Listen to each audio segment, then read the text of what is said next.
Good morning. It's good to see all of you here. This press conference is happening in conjunction with three others throughout the state. My partners, the fellow U.S. attorneys in the Southern, Northern, and Eastern District are doing this at roughly the same time so that we can get this message across. Good morning. I'm Jaime Esparza, and I am the U.S. Attorney for the Western District of Texas. To my right is Robert Topper, Special Agent in Charge with ATF, the Houston Field Division. And with us in the crowd is Sarah Mauricio, Resident Agent in Charge from Austin, Texas. So today, in conjunction with the other three U.S. Attorney's offices in the state, I'm announcing the launch of Operation Texas Kill Switch. Operation Texas Kill Switch is a joint effort of the U.S. Attorney's Office and the ATF field divisions to crack down on the possession of machine gun conversion devices. This is going to be an operative word, machine gun conversion devices. These devices are also known as switches, sears, and chips.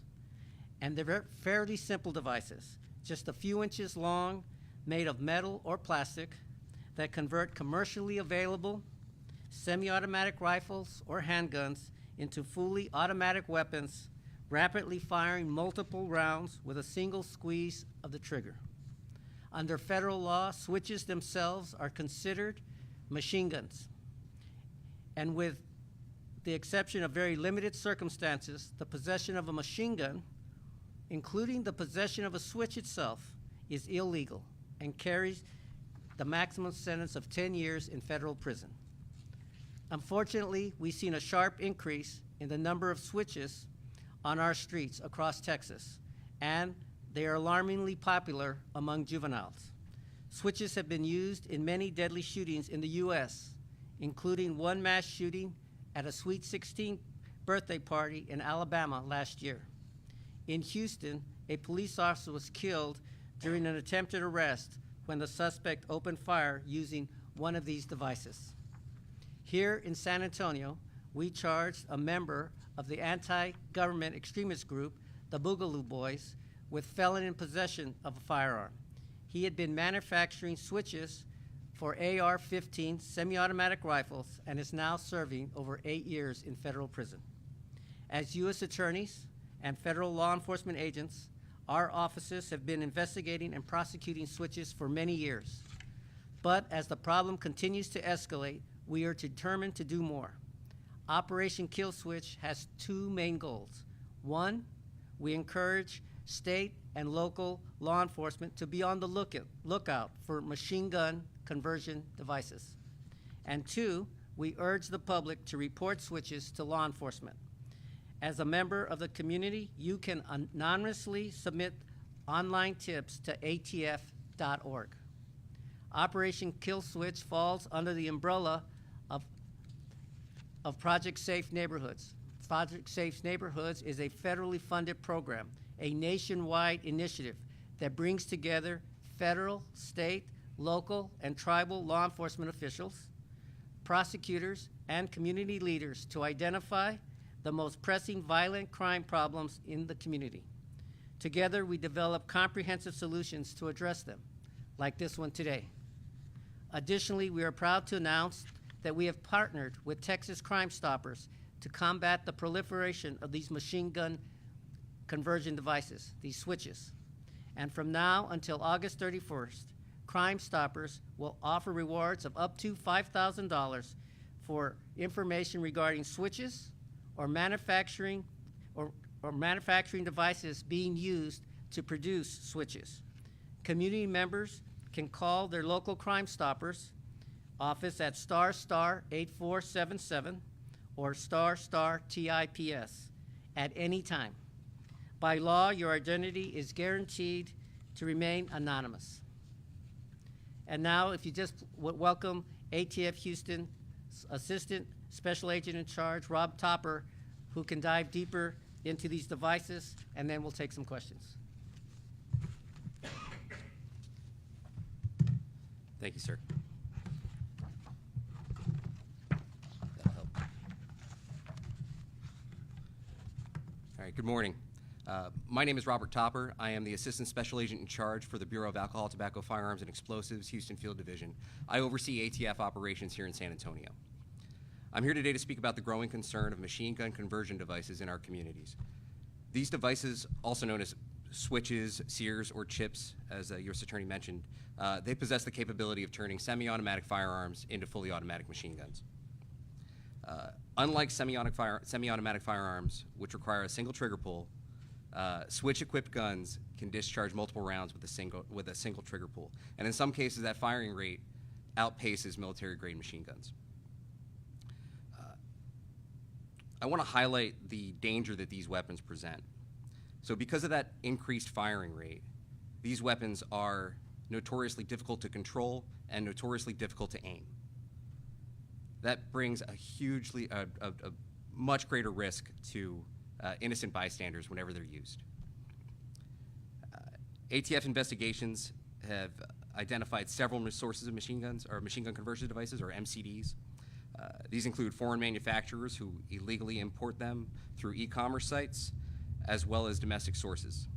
MCDs can be manufactured domestically by several methods, one of which is 3D printing. In Texas, there's been a notable rise in the presence of these switches or these machine gun conversion devices on the streets. Between 2017 and 2023, ATF agents based in Texas have seized just under 1,000 of these devices. But half of those in that time frame were seized in the last calendar year. So you can see the problem is growing. To add to the problem, these devices have a particular appeal to young people who are exposed to them through social media posts and advertisements.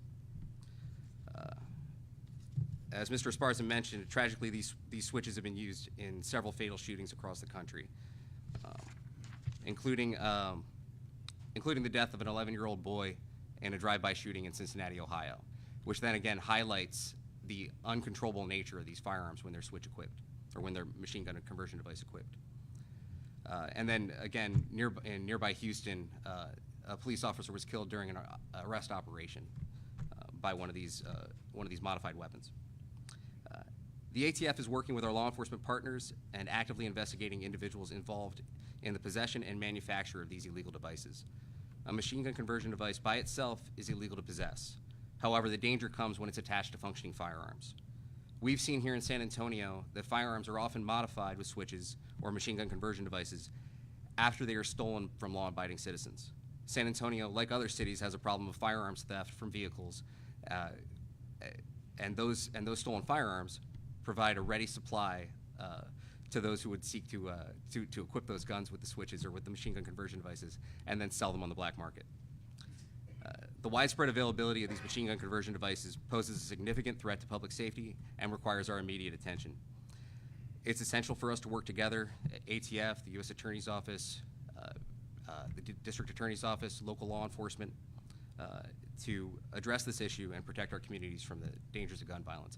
ATF is proud to partner with the United States Attorney's Office and Crime Stoppers groups across the states and Crime Stoppers is offering an award for rewards for switches and the 3D printers that are being used to manufacture them. Once again, citizens can dial **TIPS, TIPS, to be connected with their local Crime Stoppers office.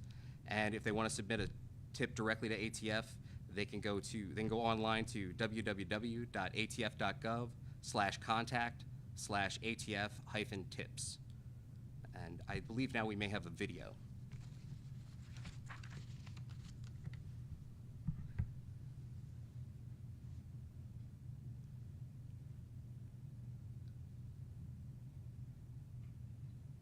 Now what you're seeing here is a demonstration of a machine gun conversion device attached to a pistol.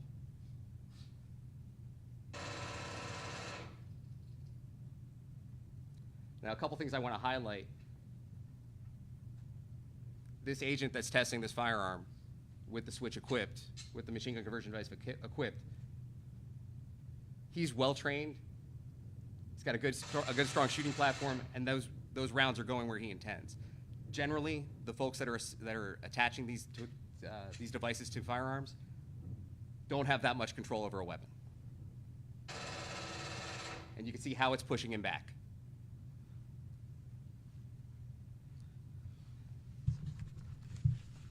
So at this time, I guess we'll take any questions. Yeah, if there's any questions? Yes, could you give us some more local examples of where switches have been used? You mentioned the manufacturing charge against a member of the Blue Boys, but what about any shootings? Are you aware of anywhere switches have been employed here in San Antonio or Bear County? You know, we have one other case in the office, and I can't give you the details about that case. Oh, sorry. We have one other case in the office that we're working on. I can't give you the details of that case, but what we are finding is, I think the last time we had a press conference, we were talking about the guns in vehicles. We are seeing that those guns that once we recover them, they have a switch already on them. What kind of weapons are you seeing this most with? The Glocks or longer rifles? Where are they most prevalent? You probably can answer that Sure. better. So we do see them attached to Glock style pistols. There also are conversion devices that will transform like a semi-automatic AR platform into a fully automatic rifle. Is this the first time that there's been this type of initiative? I think the answer would be yes, where all 4 U.S. attorneys across the state have decided that this is a growing problem. You know, that little device is considered a machine gun. And we are very fearful of what will happen if we don't start addressing this problem. You can see from the video how deadly that handgun became because it had a switch. And I don't have a switch here to show you, but it's only going to be about this big on the back of that Glock-style weapon. It's only going to be about that big, maybe that wide, and maybe that long, right? It can be made of metal or it can be made of plastic, and it's dangerous. And in an AR-15 type weapon, it's a different device. It kind of looks like an S, right? Like an S or a hook. Like a hook. You just pop that, and I'm not a gun person, but I've seen the video. You pop that thing open, slide the device into it, and automatically became from a semi-automatic weapon where you pull the trigger each time, to you just pull the trigger once and you unload that clip.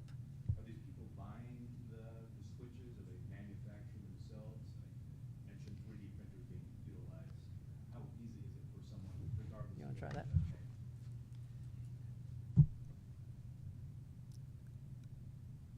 Could you repeat that question for me one more time? The devices that are manufactured in what ways? Are we seeing them? So- Are we seeing the users more from the who use them or the guy that's manufacturing them? So actually, we have some ongoing investigations, which I can't get into the details of, but we do find that the switches are already attached to the firearms generally when we take them into custody, and then we do what we can to track down the source of those firearms. And in some cases, they come through, they're actually made abroad and they're shipped in illegally, and then they're distributed. And then there's times where they are 3D printed as well, and that just depends on how savvy the person is that's distributing them. How worrying is it that there seems to be a market for this type of device? From which countries are these devices coming from? They're actually coming from several different ones, and we could probably put you more in touch with ATF as a whole, and they could give you some more information on that. As far as how worrying they are, this is a growing problem. This, as you can see, in the last year alone, we've confiscated half of the machine gun conversion devices that we'd confiscated in the last 6 years, right? So, and there's no sign of it slowing down at this time. So we're doing whatever we can to curb the flow of these machine gun conversion devices.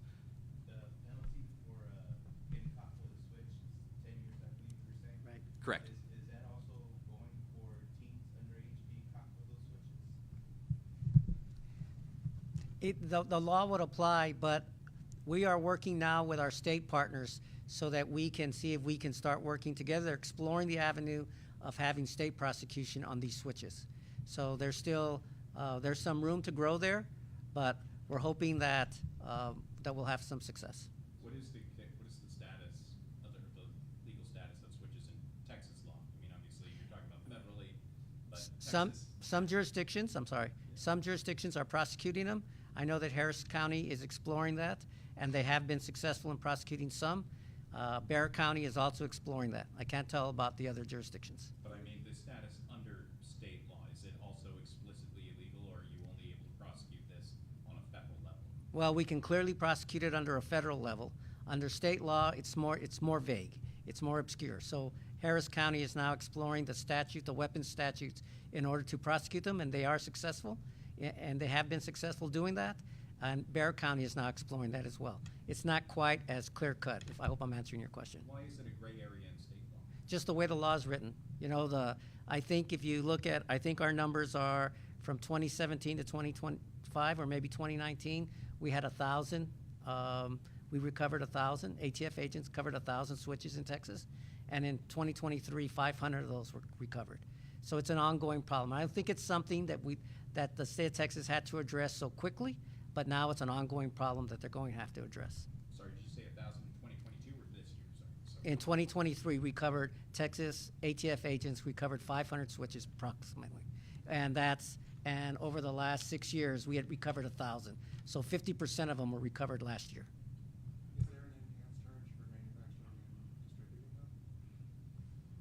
You know, I don't think so. Is there an enhanced charge, John? Not under the statute, but it's taken into consideration as citizens. Are these similar to Hellfire devices? You'd have to, I have no idea what that is, sorry. Yeah. In the sense, they operate differently, but I'm not the firearms expert to tell you about that, the actual mechanics of it. But we could absolutely provide you with a contact at ATF HQ that actually makes those determinations and get you that answer. I know that the Uvalde shooter Hellfire device was found, so it sounded very similar to this that you're talking about. Yeah, I can tell you they operate a little differently. But that's the extent that I can tell you. Bump stock, right? in the No. Hellfire? No. Will this program help local police determine where these are being produced? Well, we're hoping to, through Operation Texas Kill Switch, we're hoping to work conjunctively with our state and local partners so that we can make advancements in this area. So I think the simple answer is yes, because we're working together, and hopefully we will have some success in taking these off the street.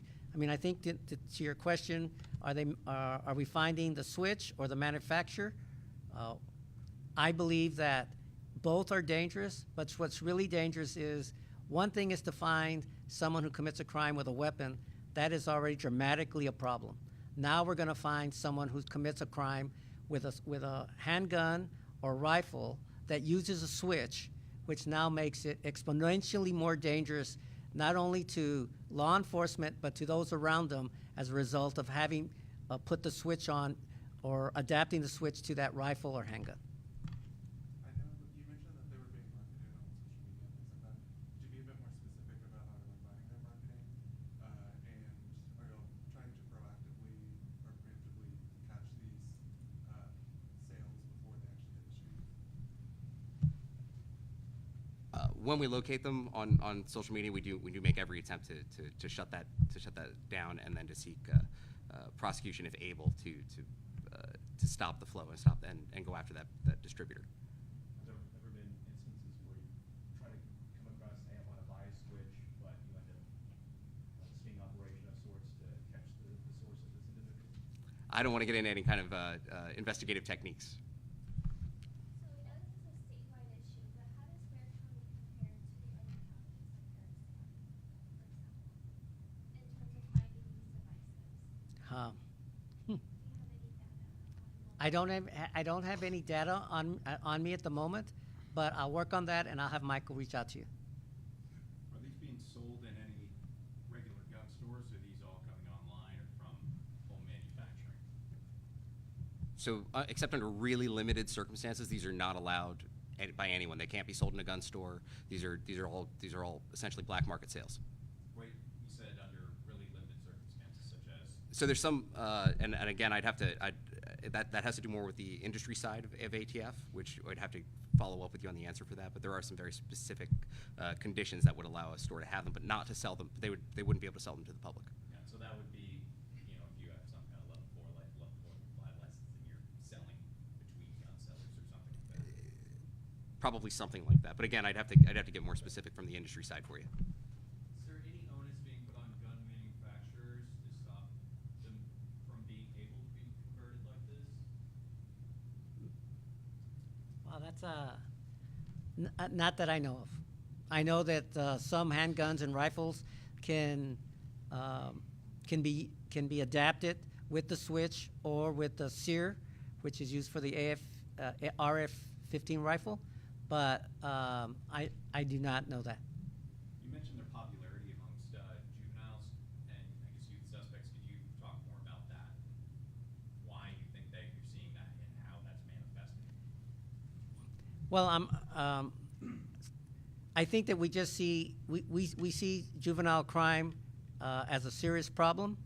One is I think that both the juvenile and the people who use them know that the penalties are less if you're a juvenile, and I think as a result we see more juveniles involved in crime, and as a result we see them using weapons, and now we're seeing these weapons with these machine gun conversion devices. I meant more, how are you seeing that actually manifest? You say it is more popular. All right. What makes you say that specifically? I don't have any raw numbers in front of me. I can tell you just from talking to those officers on the street, to the agents who are doing these investigations, that we're seeing more of these switches in these crimes.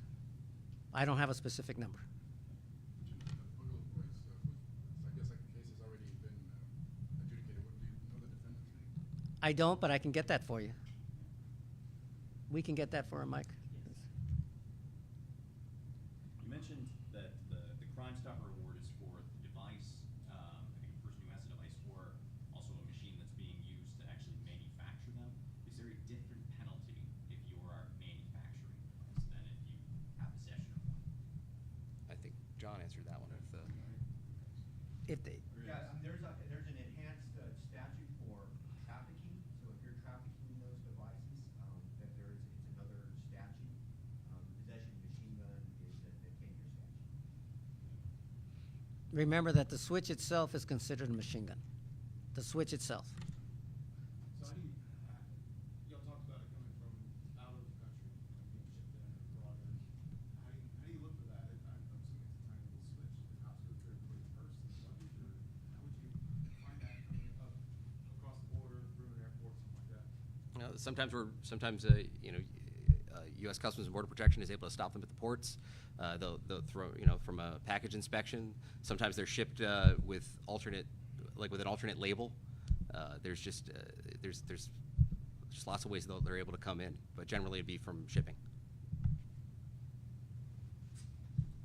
Okay. I thank you for your time and coming out for the press conference and allowing us to talk on this important issue. Thank you. Thank you, sir. Thank you. That was okay. Yeah, fine. Still getting some reps in on these. Oh, no. First name Mark, M-A-R-K. Ryan, R-Y-A-N. And last name Hauser, H-A-U-S-E-R. Would you repeat that again? Sure, yes. First name Mark, Ryan, all traditional spelling. Hauser is spelled H-A-U-S-E-R. And that was who, sir? That was who they were just mentioning as the Boogaloo Boy. He was caught with He- switches.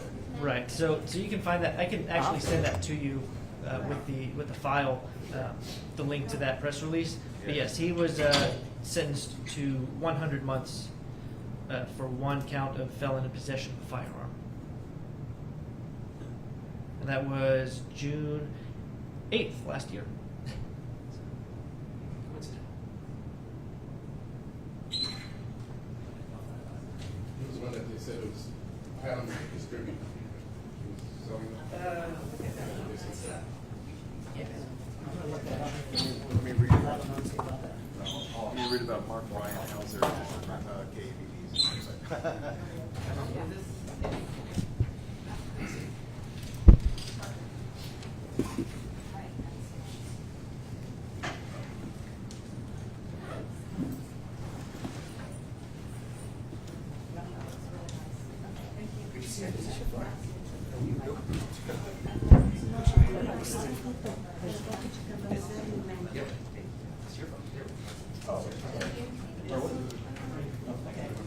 I'll call you